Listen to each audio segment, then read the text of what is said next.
இல்லையடி பாப்பா என்று பாரதியார் பாடியிருந்தாலும் இன்று சாதிதான் அனைத்தையும் தீர்மானிக்கிறது. அந்த வகையில் ஒவ்வொரு தேர்தலிலும் எந்த சமுதாய மக்கள் எந்த பகுதியில் அதிகமாக உள்ளார்கள் என்று பார்த்து அதற்கேற்ப அந்த சமுதாயத்தை சார்ந்தவரையே அங்கு வேட்பாளராக நிறுத்தும் வழக்கம் உள்ளது. சென்னையில் உள்ள 16 தொகுதிகளில் திமுக வேட்பாளர்களை பார்க்கலாம். முதலாவதாக நாம் பார்க்க போவது ஆர்கே நகர் தொகுதி எபினேசர் கடந்த முறையும் போட்டியிட்டு எம்எல்ஏவாக வெற்றி பெற்றவர்.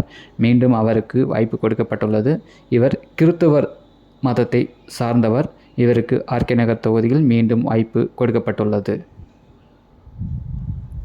அடுத்து பார்க்க போவது ஆடி சேகர் பெரம்பூர் தொகுதியில் களம் காண்கிறார். இவர் முதலியார் சமுதாயத்தை சார்ந்தவர். இவர் சிட்டிங் எம்எல்ஏவாக உள்ளார். கடந்த முறையும் போட்டியிட்டு வெற்றி பெற்றவர். பெரம்பூர் தொகுதியில் விஜய் களம் காண இருக்கும் சூழ்நிலையில் இவர் மீண்டும் அதே தொகுதியில் போட்டியிட திமுக வாய்ப்பு கொடுத்துள்ளது. மூன்றாவதாக பார்ப்பது ஸ்டாலின் அவர்களின் கொளத்தூர் தொகுதி தான். இது பிரபலமான தொகுதி. இது முதல்வர் தொகுதி. கடந்த முறை முதல்வர் மு.க. ஸ்டாலின் அவர்கள் போட்டியிட்டு வெற்றி பெற்று முதல்வரானார். இந்த முறையும் கொளத்தூர் தொகுதியில் இவர் களம் காண்கிறார். இவர் இசை வேளாளர் சமுதாயத்தை சார்ந்தவர். மீண்டும் வெற்றி பெறுவாரா என்பதை நாம் பொறுத்துதான் பார்க்க வேண்டும். நான்காவதாக பார்ப்பது கார்த்திக் அண்ணா நகர் தொகுதி எம்எல்ஏ மோகன் அவர்களின் மகன் ஆவார். வில்லிவாக்கம் தொகுதியில் முதல் முறையாக போட்டியிடுகிறார். இவர் நாயுடு சமுதாயத்தை சார்ந்தவர். அண்ணா நகர் தொகுதியில் களம் காண்பார் என்று எதிர்பார்க்கப்பட்ட நிலையில் வில்லிவாக்கம் தொகுதியில் இவருக்கு போட்டியிட வாய்ப்பு கொடுக்கப்பட்டுள்ளது.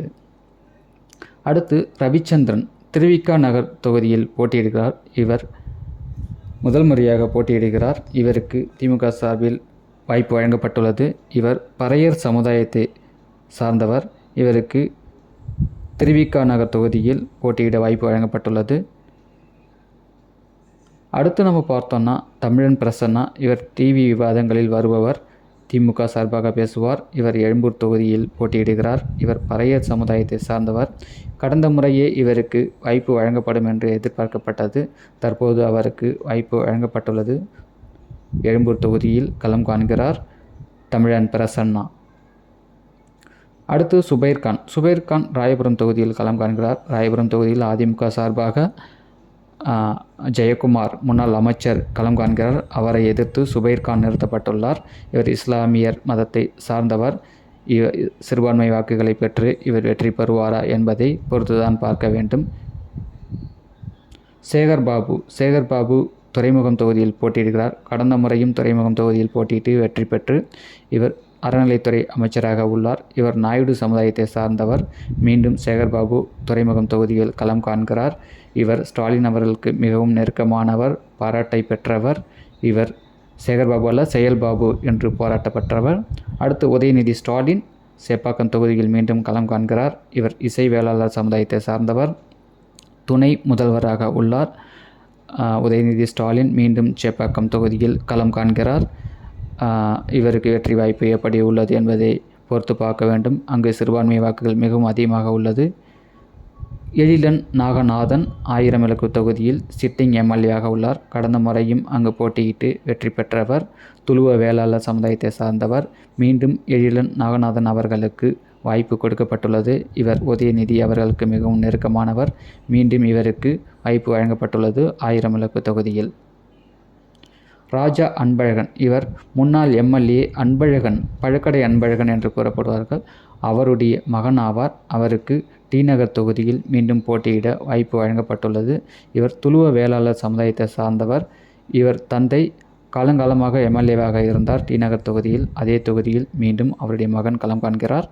சிற்றரசு துளுவ வேளாளர் சமுதாயத்தை சார்ந்தவர். முதல் முறையாக அண்ணா நகர் தொகுதியில் போட்டியிட இவருக்கு வாய்ப்பு வழங்கப்பட்டுள்ளது. கோகுல இந்திரா அவர்கள் அதிமுக சார்பில் போட்டியிடப் போகிறார். அவரை எதிர்த்து சிற்றரசு அண்ணா நகர் தொகுதியில் களம் காண்கிறார். துளுவ வேளாளர் சமுதாயத்தை சார்ந்தவர். அவரும் துளுவ வேளாளர் சமுதாயத்தை சார்ந்தவர்.